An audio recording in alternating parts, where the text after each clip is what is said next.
The Southwest Power Pool operates in a 14-state region, but the 32,000 people without power were only in Louisiana. SPP says this was a last resort solution to a local problem. Interrupting your service was not a step that we took lightly.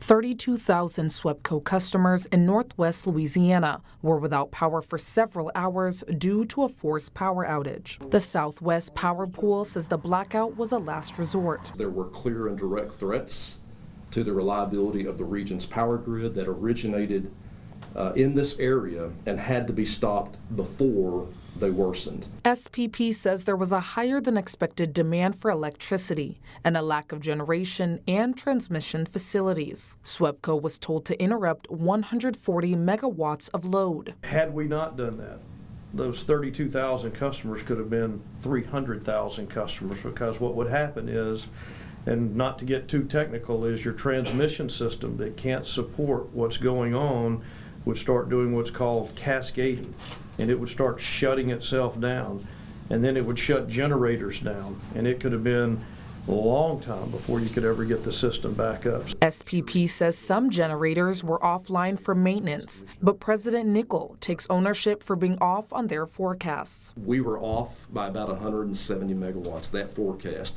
We thought, based on weather forecast, there was going to be rain coming into this area, and it turned out it went north. We also didn't have data correct in our models that we use to realize that the voltage situation was actually worse than we thought. Louisiana Public Service Commissioner Campbell says the outage was unacceptable. You have everything covered. You have the electricity you need. Is that right? Correct. All right.